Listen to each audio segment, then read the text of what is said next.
உங்கள்கிட்ட காசு பணம் இல்லைன்னா உங்கள்கிட்ட உண்மை இருந்து வேஸ்ட்டு, நீங்கள் நல்லவனாக இருந்து வேஸ்ட்டு, நீங்கள் இப்போ அழுது வேஸ்ட்டு, புலம்பி வேஸ்ட்டு, உங்கள் கண்ணீர் வேஸ்ட்டு, உங்கள் எமோஷன் எல்லாமே வேஸ்ட். அது மட்டும் ஷுவராக சொல்கிறேன். இந்த அதுவும் நீங்கள் ஆம்பளையாக இருந்தீங்கன்னா டோட்டல் வேஸ்ட்டு. அட்லீஸ்ட் நீங்கள் ஒரு பொண்ணாவாச்சும் இருக்கும்.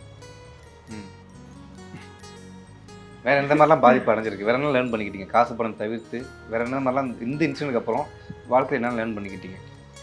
அதான் ப்ரோ, நிறைய பேர் முதல்ல நிறைய பேரோட பேச்சுக்கு மதிப்பு கொடுக்கணும் அப்படின்னு நான் தெரிஞ்சுக்கிட்டேன் ப்ரோ. எல்லாருமே அவங்களோட அனுபவத்துலேருந்து தான் ஏதாவது ஒன்று சொல்லுவாங்க. நமக்கு அப்போல்லாம் காதில் ஏறாது.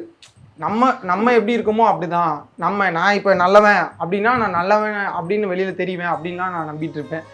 அதெல்லாம் கிடையாது. யார் நினைச்சாலும் யாரை வேணாலும் எப்படி வேணாலும். இப்போ நான் நாளைக்கு நான் நினச்சேன்னா உங்களை கெட்டவனா மாற்ற முடியும். என்னைய நான் நினச்சேன்னா நல்லவனாகவும் போர்ட்ரேட் பண்ணிக்க முடியும், கெட்டவனாகவும் போர்ட்ரேட் பண்ணிக்க முடியும் அப்படிங்கிறது தான். அதை தாண்டி உனக்குன்னு ஏதாவது சேர்த்துக்கோ, உங்கள் அம்மாவை நல்லா பார்த்துக்கோ, உங்கள் குடும்பத்தை பார்த்துக்கோ, ஃபஸ்ட்டு உனக்குன்னு இரு அப்படின்லாம் நிறைய பேர் சொன்னாங்க. அப்போல்லாம் நான் என்ன யோசிச்சேன்னா, இனிமேல் நம்ம காசு சம்பாரிச்சு என்ன பண்ண போகிறோம், இது பண்ண போகிறோம், அதெல்லாம் என்ன யூஸே இல்லை அப்படின்னு நினச்சேன். ஒரு கட்டத்தில் எனக்கு புரிய வச்சுட்டாங்க, காசு பணம் தான் எல்லாத்துக்கும் அல்டிமேட்டு, அது இருந்தால் மட்டும்தான் உன்னை மதிப்பாங்க அப்படின்னு புரிய வச்சுட்டாங்க.